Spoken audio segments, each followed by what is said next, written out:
Hello, everyone. I'm very happy to have with us an expert. She's an expert in social development. Right now, we have with us Dr. Nidhi Gautam. Let's listen to her. Over to you, Nidhi. Thank you so much, Mr. Subodh Mathuji. Namaste from India. I am Dr. Nidhi Gautam.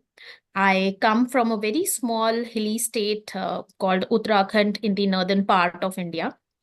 And I'm presently working as an independent consultant in the public policy space, wherein now also I touch upon various subjects like gender, inclusion, skill development, public policy making, and definitely research as part of my profession. But I don't want this talk to be very professional per se, and that's why I would take a dive and I would like to reflect upon where my journey all started. I I basically it was a small I was born in a middle class family where my father is a chief pharmacist in a government hospital in Dehradun is the place called which is presently the capital of Uttarakhand, and my mother has always been a housemaker. I have two siblings, one elder sister. She is also a PhD in botany from a very renowned FRI, Forest Research Institute, which is again the institute in Dehradun. And then I have one younger brother who is at present working with one of the international airlines in Dubai. My childhood has been very, very interesting, and it has been around the nature because Dehradun always is a very green, lush area. Now I see that it has become a concrete jungle, but then initially it was a very calm and a nice place. My journey as a child has been always a very studious and obedient child to my parents. I always want to do something good for them, something good for the family. Uh, but like my schooling, I would say, was different as compared to the normal students because where we used to live, it was a very far-flung area from the normal city. It was a place between one hill station called Masuri and Dehradun.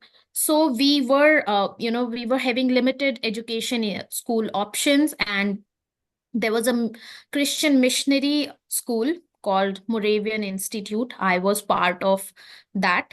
And the speciality, and I would say the best thing of that school is that it is it was a residential school mostly for people from Northeast, like states like Assam, Ladakh, a lot of Thailand people were also there in my class.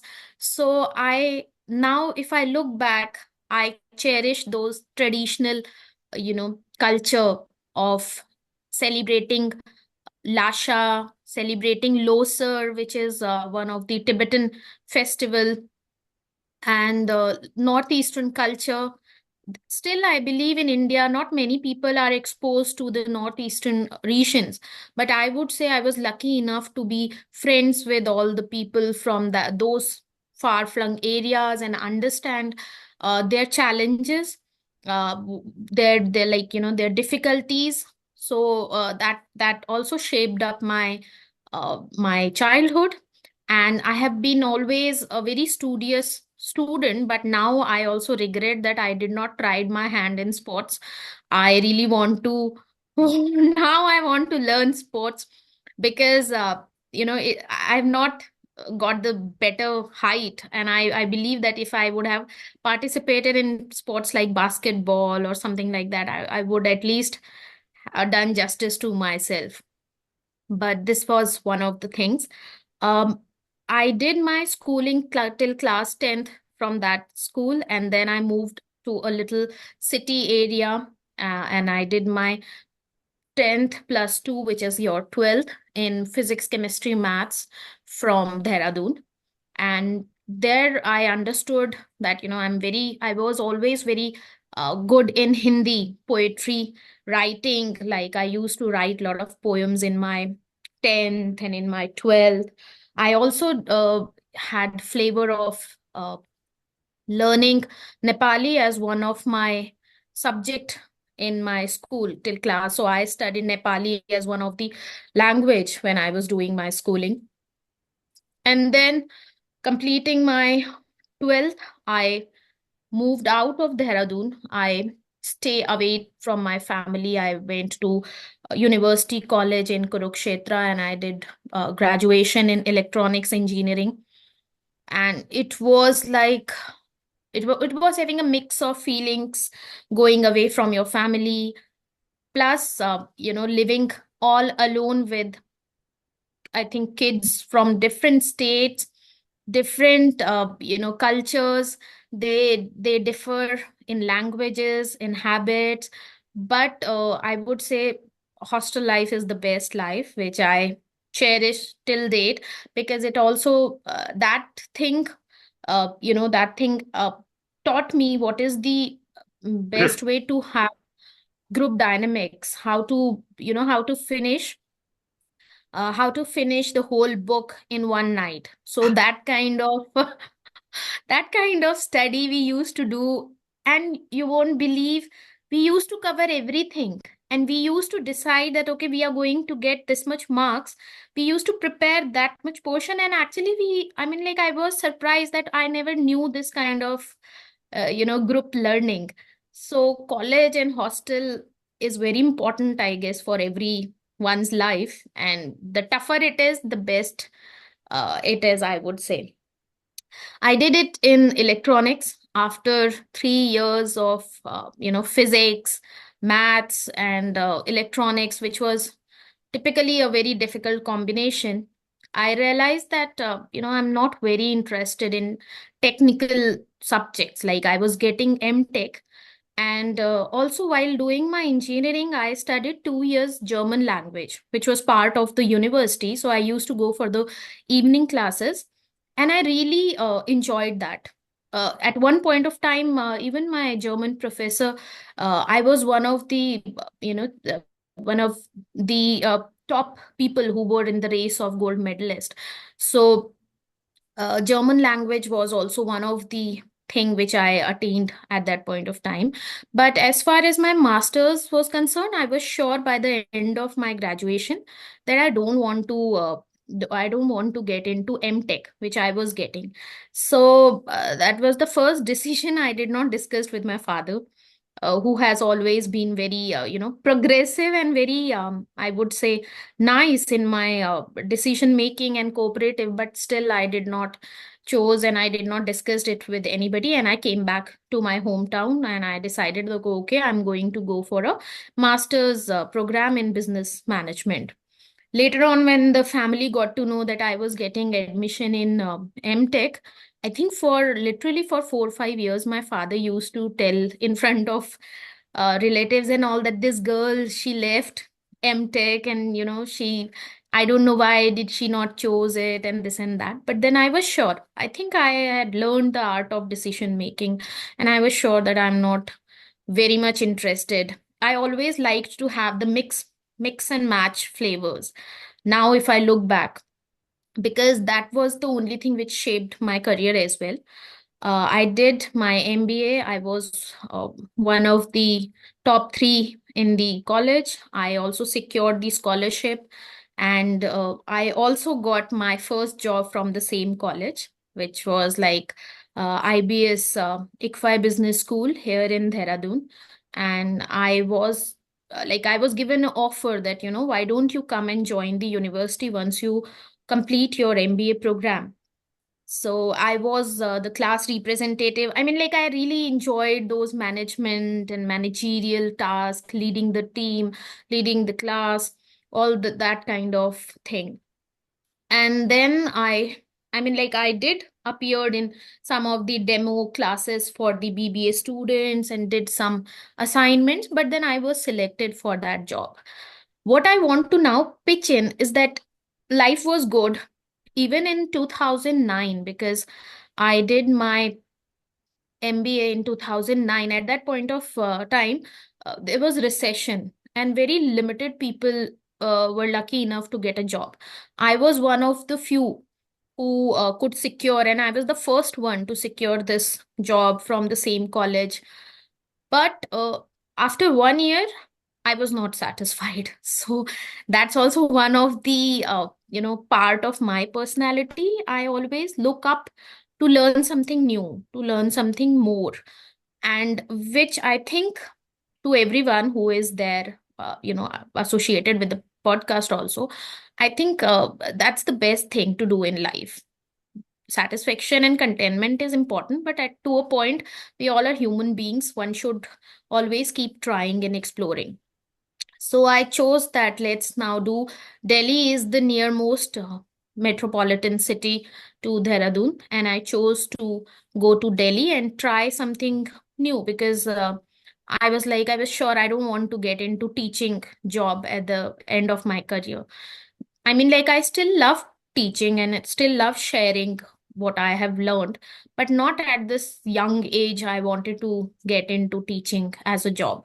So I entered and I landed in Delhi, which was actually a difficult city for a person who is coming from a very clean, environment friendly city. For whole, I guess, 1 month I was ill and I could not understand. There was a lot of challenges, I think. But work wise, I would say Delhi has been my the land where it shaped my career. I entered as management consultant job with one of the industry, and it was nice. I learned the technicalities. I learned what money, what business, how business people in India work, what are their mindset. They taught me some niche things which I still follow that in my life. But after 1 year again, I was like, no, I don't want to be with the industry. I want to learn more. I want to do something with education and government. So I entered into one of the Chamber of Commerce, which is a PhD Chamber of Commerce. And there's another institute, CUTS. It's a very important and a known organization. They work into competition law. So I was there. I started working there as research assistant and then research associate. So that was the time when I got into how government work, how public policy, takes place, how RBI make the Reserve Bank of India, how they shape the interest rates, what are the data sets which are being used. We used to work with we used to work with industry, and we used to prepare papers and white papers and submit it to, at that point of time, it was planning commission which was there in India. And we used to go to state governments to give them this is the industry demand before the budget, what budget actually means. Why I'm saying, because these are certain things which I don't know, the mainstream people are still not very handy with all these things.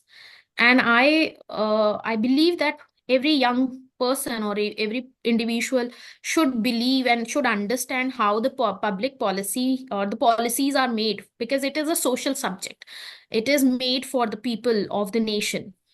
And then while working as into a semi government structure, I realized that the real thing I could contribute is once I get into the government thing. If I am part of the government, I'll be able to contribute more effectively, because it's a very closed environment.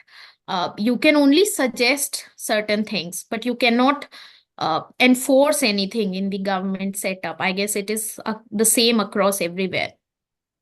So then I at that point of time, it was 2014, and our present honorable prime minister, Mr. Modi ji, was very likely to come as a prime minister of India. And then he had given lot of focus on youth, and it was one of the youngest ministry of skill development, which has just set up in November 2014.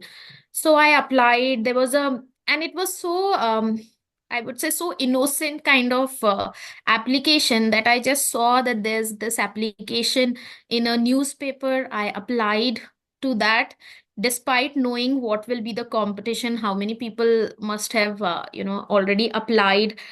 I applied, and you'll be surprised, the interviews, they took place for 3 whole days. And 1200 later on, I was told that 1200 applications were received, out of which 56 odd people were invited for the interview, and I could make, as I guess, third in the position. And that was the time when I entered into the government structure as a consultant. So how consultants work, like, I would say this government still enabled the youth to come into the mainstream. If you pass a subject which is like UPSC, exams, you are a part as a permanent. But then it was much needed that the youth of the country is also there and playing some role in the policy making, contributing to the country, because India is one of the most youngest country. uh, and this was one of the very interesting and innovative model, I would say, the government played upon, because it at least gave us chance to contribute into the public policy making. And it was a very innovative Ministry of Skill Development and Entrepreneurship. The whole subject was very new. I now consider it as a very I was one of the lucky people who, at that point of time when the subject is very nascent, the country is still trying to learn, we were given opportunity to be part of the India European Union skill development program. And we learned from foreign experts from EU, from ADB, and that gave me the hands-on understanding of public policy making, how other countries like South Africa, how where they failed, because how one idea needs to be streamlined and populated as a part of whole public policy, and then you give it to the people. So that was something which was very diverse and very interesting for me to learn, even as a student and even as a person while I was working. And I handled some of the international MOUs while working with the government, which one was with the government of France, another one was government of Australia. I was also given a chance to visit these countries and understand and learn from their models, what they are doing. So, and like, it was I stayed with the ministry till last 2000, November 2023. So it's a decade which I spent with them. And in that decade, I learned a lot of things. But sooner we understood that despite learning from other countries, India is the most diverse country. It's not possible to replicate any successful model like France or Canada or any other country in India. So again, the whole responsibility fell on the young people side, that you need to go and research, you need to come up with understanding the problems of your own native states, and you need to come up with solutions. We can't rely upon what others are teaching us. So again, we used to go back. So it was a very hard learning, but also very interesting thing, because our seniors were government officers. We used to, in some of the events, we used to see the ministers and the government people who used to be there. So it used to fill us with a lot of pride and you can say confidence that you are learning something, you are contributing in the nation building, which is not which is not a chance which is given to most of the young people in India. So that has been, and many a time we used to interact with the industry, trying to understand where things are not working, how things are working. So, but yes, I would say that I realize how it is important to understand what the problem is, Now you can replicate this concept in anywhere, any aspect of the life. It's important to understand what the problem is and then go back, study. Not every time you need to experiment everything on your own. You can learn best practices, which things have worked upon, which things can be reworked.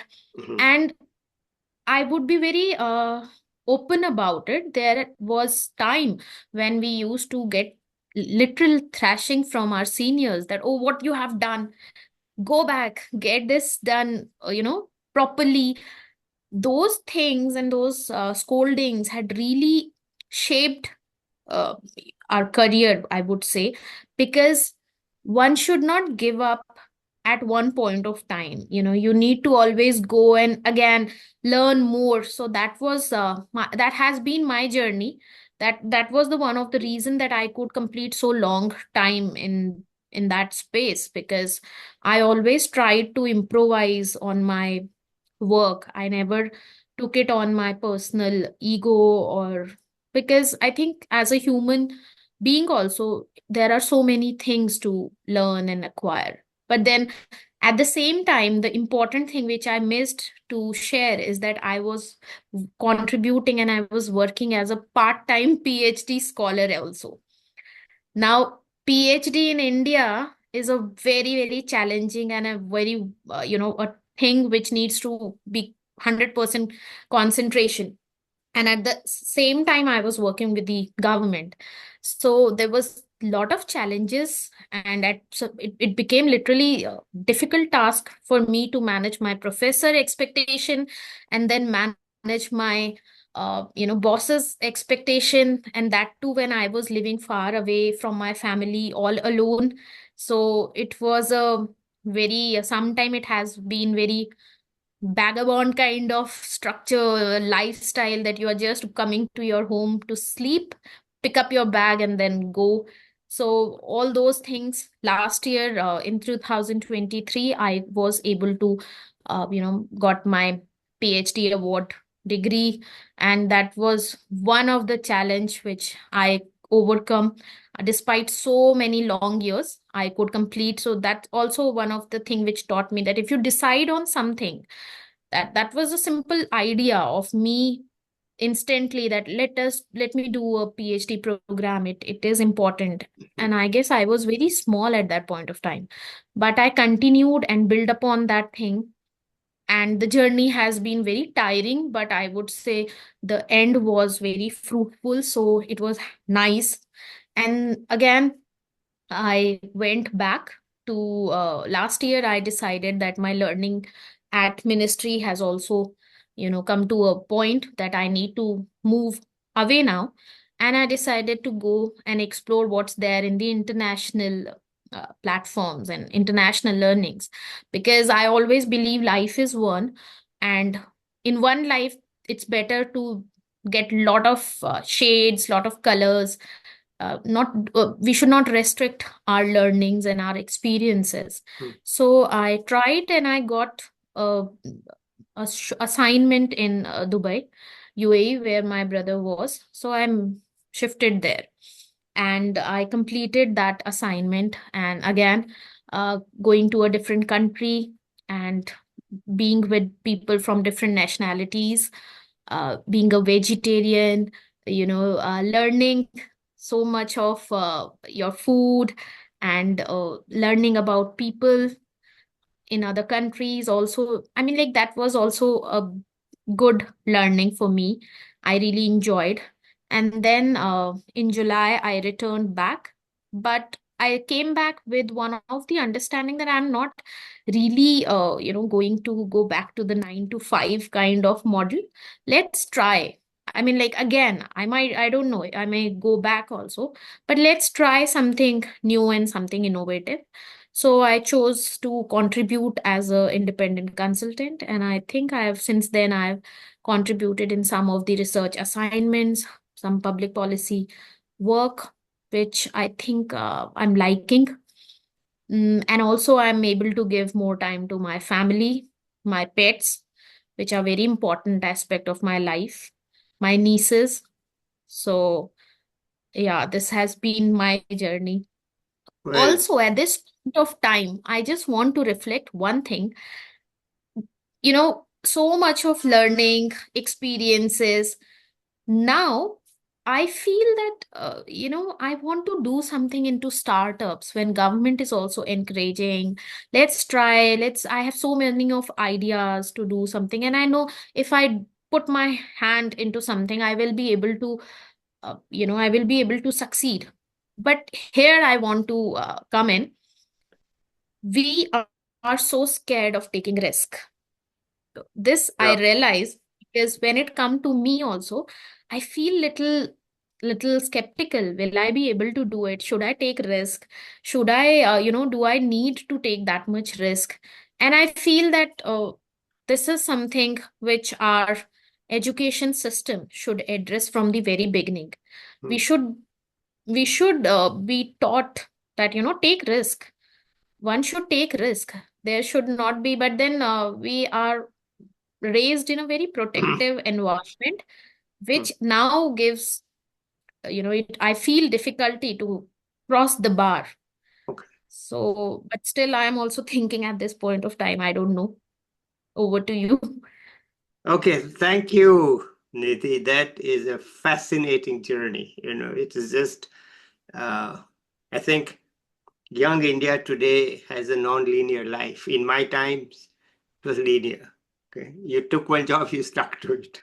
But now you have shown how you have pivoted from being an engineer to getting a PhD in social sciences and working with the ministry, working with corporate. So you have tasted so many things.